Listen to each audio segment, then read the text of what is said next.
As for coronavirus, here is the latest that we know today. I mentioned about the first human-to-human transmission that happened here in Australia.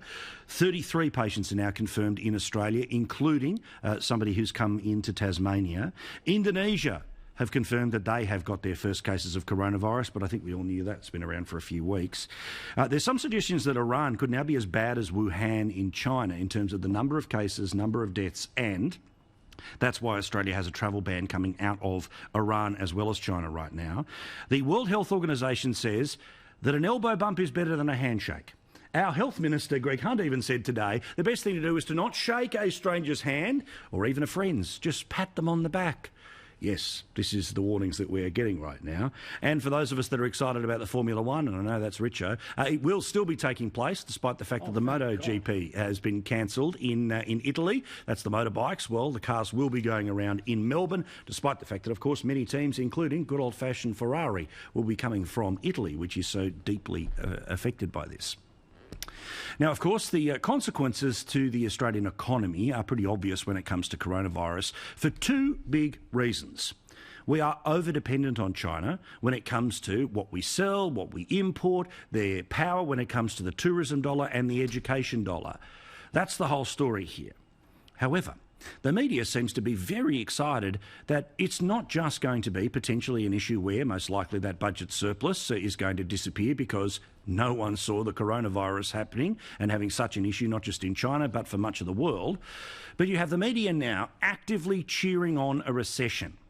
They want Team Blue to get the same black eye that Team Red have had to hold for the best part of 28 years.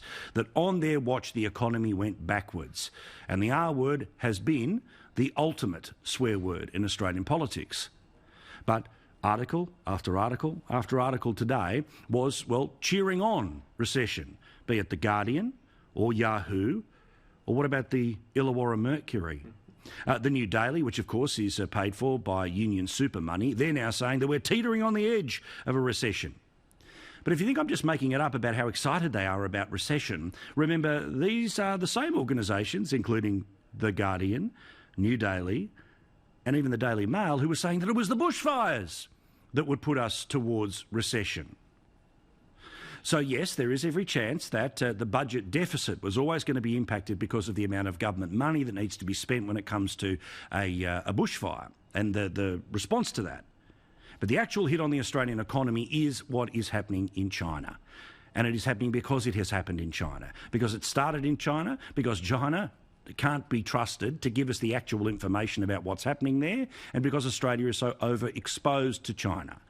But watch this space. And watch the media who will try to use it as an absolute political weapon apart from economic reality. But if it ever is an economic reality, there is no government that would have been able to stop it.